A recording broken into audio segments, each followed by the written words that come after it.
What's going on, y'all? Toby coming at you. Today is October 12th, and it marks 36 weeks or 9 months since I had my surgery on February 2nd. It's kind of unreal when I think about how much time has gone by and how much I still have left to go to get to what I guess you'd consider normal and full strength. So I'm going to talk about 3 major things at my point in my stage right now in recovery that you can look out for if you're not at this point yet, and you can also look out for actually if you, from any point prior to this up till now and afterwards. Actually, let's put it that way. The first thing is overexertion. All right. The second thing is diet, and the third thing is exercise. And I'm going to throw in a little tidbit bonus at the end about something some of you might have, and if you do, I'm going to include a link for this bonus piece in the description to go look at. Maybe you're experiencing, I don't know, I haven't experienced, but we'll get to it, so stay tuned to the end. So the first thing is overexertion.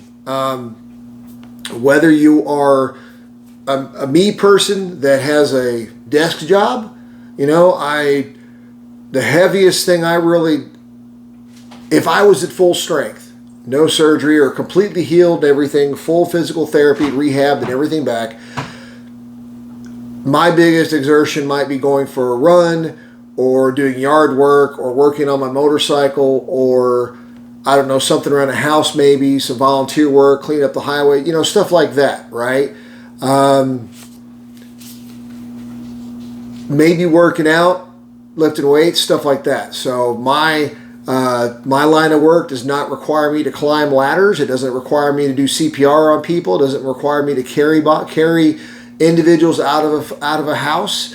It doesn't require me to drive a truck, a big dump truck. I don't work at like Lowe's or Home Depot where I have to carry 50-pound bags of cement or something on a fork onto a dolly or something. Nothing like that. So overexertion. All right. If you are, that's one of the biggest pieces is at this point, 6 to 9 months and beyond, if you are not fully healed on that sternum area yet, you should not be doing any kind of extreme heavy physical labor. And you can look it up, and I'm going to put a couple links in the description for this as well. You should, as much as it drives me crazy, doing things like yard work, as much as it might sound silly where you're pushing a lawnmower around, it's not necessarily doing it like a one-time, like if you're pushing a push mower per se, but from my understanding what the doctors have said is it's the consistent, continuous stress on this sternum that has to heal. And when you're like this, whether you're lifting weights or whether you're picking up a sack of flour, sack of concrete, sack of something, dirt, soil, whatever, you are putting too much strain on that sternum, and you're not allowing it to heal properly. Okay, so chill out. I don't know any other way to say it. Your job, and I hate to say this, but in some people's cases, your job may not. I apologize, but you may not be in that position where financially and all that kind of stuff, your boss or your employer may say, hey, you're working regardless. I don't know. I would think that there'd be some kind of, put in the comments if that's the case. I would think there might, maybe somebody tell me if I'm wrong, there might be some kind of way that you can present medical documentation to an employer that says, hey, I need to be at the customer service desk for the next 6 months or something like that, to where I'm not lifting anything heavy until I fully recover, or whatever options they have to move you to a non-physical job for the time being. We have people that would help. That, like, I needed to go from the tactical side of doing physical labor on something, whether it's carrying people in danger out of homes, or climbing a ladder in a fire truck, or doing CPR on a person in an ambulance. I need to be transferred to the operations office of that business, of that emergency response, or of that construction place, or of Lowe's or Home, whatever it is, just as examples, or Walmart. transfer to a position that's not physically demanding for several months. Maybe that's what it is. So overexertion, avoid it at all costs, y'all. It's something that can really set you back.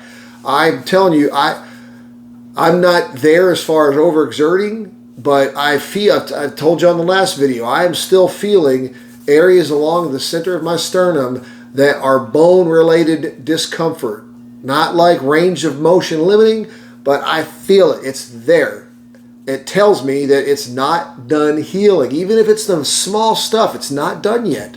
So I beat that horse to death, we think. So that's the first thing, right? Overexertion. Avoid it at all possible costs if necessary, if possible. Number 2, diet. Okay? This one to me and this one, diet and exercise are catch-22s in my opinion, because they're like the things that are probably the hardest for all of us, because if we were doing them before our open heart surgery for years, we probably wouldn't have had to get the open heart surgery to some degree. Granted, it might be genetic, might be some other hereditary problems going on, whatever. Could be something else beyond it, but diet and exercise are two main contributors, or lack thereof are main contributors to having to have that procedure, right? So diet, it's when you have a support system and you have an accountability factor and you're just fresh coming out of the surgery for the first several months, you're sensitive to it, right? You're aware of the diet that needs to change, okay? But I'm telling you, after you get past a certain point, for me, I'd say it was a 6 month to 9 month now mark, and maybe beyond, when you're not feeling as much pain, right? The discomfort, the range of motion, your sleep might be already coming back. Most of the numbness throughout your body, around your legs, wherever your grafting was, around your chest, most or a good portion of that numbness has returned to normal. Your range of motion, for the most part, has returned to normal, okay? We tend to kind of take that for granted as far as the diet. You also go through the emotional roller coasters, the mental and emotional roller coasters from finishing surgery till now. I'm telling you, you might be more angry sometimes. You might get depressed easier. You might get more sad and cry sometimes. Those things are impacts and factors on affecting your diet, your eating habits. You know, some people kind of eat through their emotions. You know, if you are, put it in the comments. I'd like to know. Sometimes I do. What? So don't be judging. I'm not judging. I just said sometimes I do it too. If I'm ticked off, or if I'm, you find a good Marley and Me. I'm kidding. Marley and Me movie type thing. I'm kidding. Anyway,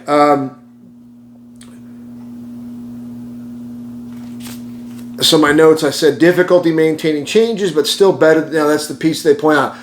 You, in the article, again, I'll try to share these links in the description as well for your support to research if you want. But an example they said is the good thing is a lot of times, yes, you might fall back into some of your old habits, pre-surgery habits of diet. However, overall, if you want to say silver lining or the, what's the word, a pacifist, I guess you'd say, your overall dietary regime is better than, it's still better overall than what it was pre-surgery, right? So you might have succumbed occasionally since your surgery to a hamburger, to a big, nice beefy steak or something, but you're no longer going for that 96 ounce or, burger or whatever at some restaurant, right? So, and I already said, your physical and psychological stress can have negative impacts on your eating behaviors. So just be careful of that. Especially if you are the one in control of what is bought for the grocery store, right? Keep control of that. I know it's hard Trust me, I'm there. There are certain foods that are vices to me. It only takes, statistically, it is said that it only takes 21 days to make a habit, to force or to train your brain and your body to do a habit, for something to become routine. You don't know how easy it is to get into a habit of smoking or drinking or eating even a specific type of food, right? Doesn't matter what it is. It could be cereal. It could be a dessert. It could be a favorite pasta. It could be, your favorite type of steak or something. I don't know. Take your pick. But there might be something favorite that you just enjoy too much, right? And you get used to having it every day, or say, every 2 days I'm going to have this, or every Wednesday is steak night, or whatever you call it, Taco Tuesdays, right? You do those for a certain amount of time, it becomes a habit, right? You could even say, some people say it's a tradition, but it doesn't mean it's healthy. So just be careful with your diet. Monitor that, be more cognizant, especially as you're getting further through your recovery and your rehab and your healing, and you are returning to some semblance of what you used to know as normal, okay? Be careful of that. The third category is exercise, okay? And this one probably nails everybody because, in my opinion, again, this kind of goes to that catch-22 thing again, right? Most people that I know that you were in fantastic shape and you worked out all the time and you ran or walked or whatever, you're probably not in a post-surgery, open heart surgery condition. Maybe I'm wrong. Again, this could be, I leave out the hereditary stuff. I leave out the genetic stuff. Just in general, those who don't exercise, you're not working out that heart. You're not working out those other muscles in your body, so they tend to get soft. They get relaxed. They're not used to the stress, or they're not able to deal with stress, and that's why our stress raises our blood pressure and all that kind of stuff, right? So, so stay with your exercise. Walking every couple of days, walking every day, getting to a point where you can run again, at least a mile, 2 miles, whatever. I used to walk almost every single day, and then y'all know the story if you've seen the past videos. Around June time frame and then into July, kind of shot that down, and I have not been walking every day. I've gotten back into it where I'm walking every couple of days at least, but you got to stay active, right? So stay with it, stay the course of that, because you don't want to go back on the table. Bottom line, whether it's the diet, whether it's the exercise, failing to do those things ultimately could result in a higher risk of all of us, you, me, or anybody that's already been on the table once, going back to the table. And I think we all know deep down that is a concern or fear that some of us have, is I got it, I'm done, I don't want to go back on that table. I don't want that experience ever again, right? So I hope you don't ever have to go through that again. I wouldn't wish on anybody, it sucks. So the bonus piece here that I was talking about, one thing when I was researching my stuff about what I was looking for were, what are the top things that people who have had open heart surgery and they're at 9 months, 10 months, a year and beyond, what are the most common things that people fail to do or they fall back into old habits on, okay? I was doing my research at that, and that's why I said these are the 3 things that came up the most. Overexertion, lack or failure to maintain a healthy diet, and then number 3 was the exercise, okay? The other thing that popped up, surprised, I don't know why, but it popped up on my research feed was your sternum wire breaking after the surgery is done. I was like, what the hell? Because I was told that, and I have a titanium wire was used on me to sew my sternum back up so the bone the sternum can re-heal, or can heal. Re-heal? I mean heal, right? I guess I don't know if before they used titanium, I guess they used steel, or maybe it was a mixture of titanium and steel. Whatever the thing is, I'll share the video in the description here, but they were saying that if you have like extreme pain in your sternum when you are coughing or sneezing or whatever, and you start to hear like a click, like even to the point where your partner, you're sitting next to somebody at work or at home, whatever, they can hear that click in your chest, it is a strong indicator that the steel wire broke in a spot somewhere along your sternum. Okay? And I cannot remember, I think they called it nonunion sternomosis or something like nonunion, meaning it didn't fully heal and unite the entire sternum piece. So, like I said, I'll put the video here because that doctor described circumstances, symptoms, and things like that, and ultimately it did say that it would likely mean a return to the table so they can open you back up and re-stitch that sternum properly. He was saying it's not a long procedure, but it's still one that has to be done in order for that to heal properly. Wasn't a cool thing to hear about, but I guess it is a thing that can happen. I'm just trying to revisit my notes here. Is there anything I left out? So for exercise, like I said, the decline in the structural support, because when you finish the open heart surgery and then you eventually start the cardio rehabilitation, that provides you with a structure support of exercise. And that's one of the things, like when that stops, depending upon how long your insurance covers it or whatever, when that stops, you lose that structure, you lose that routine, and you have to maintain it yourself, as well as provide either walking or some other kind of machine or system of equipment to continue those workouts with. So that was one of them. One of the things that detracts from that exercise also is still experiencing post-operative fatigue and weakness. Of course, that could be also the case. Depends upon how long past your surgery you are. That is determined also by your age, what physical fitness you were in when you finished surgery, right? And then, of course, they said emotional and mental challenges that impact the motivation. I can speak for that as well. There have been days where, especially in the last probably 4 to 5 months, where I've had days where that also slowed me down, that whether it was depression or anger or whatever, that it was just kind of, you took an F it all, forgive my, language, but you just kind of took one of those and said, I'm not doing it today or whatever. Then you got weather and rain and whatever that could possibly impact you as well. And then the last thing they mentioned as an example that could further hinder you from exercise was the pre-existing conditions that are exacerbated and may influence your activity. So if you had something else that was a problem for you physically prior to going under the open heart surgery, and that thing is obviously still going to exist when you get out of the surgery and you're in rehab and recovery.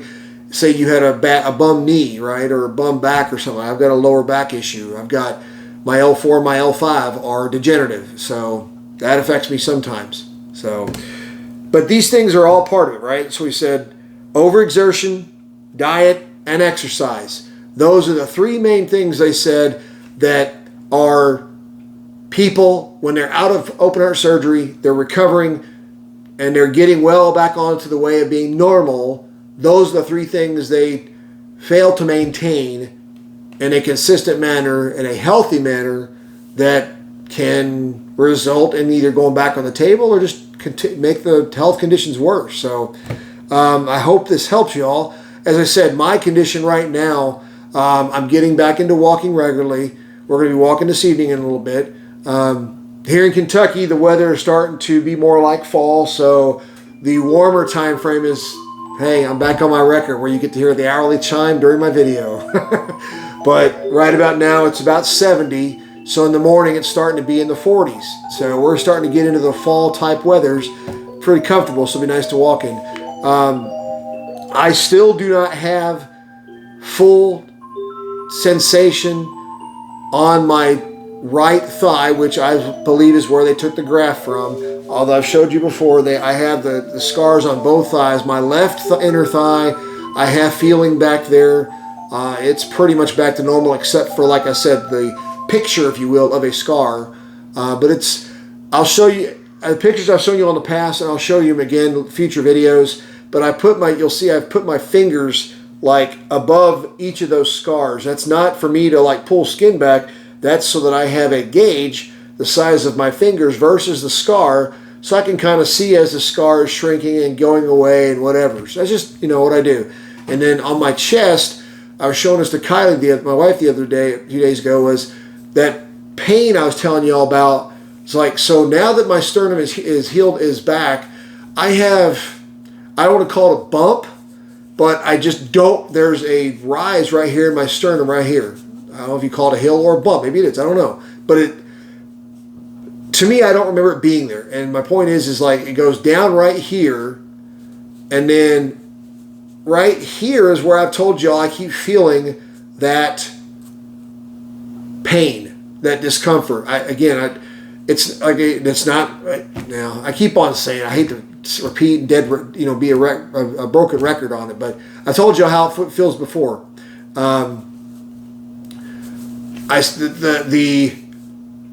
Here's the funny thing for y'all, just so you know. There are parts of this incision along here that are still numb, that I have no sensation, but my brain mentally is kind of compensated for it, and I'm kind of used to it by now. I don't pay it much attention.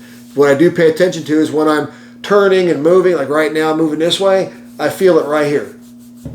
Right here is where I feel that, just turning this way. When I turn this way, I feel it right there still a little too. So, but it's tight. So that's me tightening up my chest right here. So again, that also is an indicator that's not fully healed. So overexertion again. But that's all I have, y'all. If you have any questions, I've been getting them in the comments. I'll answer them best I can. Thank you so much for the support and the continued prayers. I pray for each of you also. Anybody that's reached out to me on the comments, please keep us updated on your posts, on your loved one's condition, on your condition. If for whatever you're going through on the open heart surgery recovery or anything like that, valve replacements, cabbage, quad bypass, whatever the case is, please put it in the comments, because people are commenting, seeing that stuff and being inspired and encouraged by you as well, and praying for you. So that's all I have for this week. Love you all. Thank you so much for watching. God bless you. See you next time.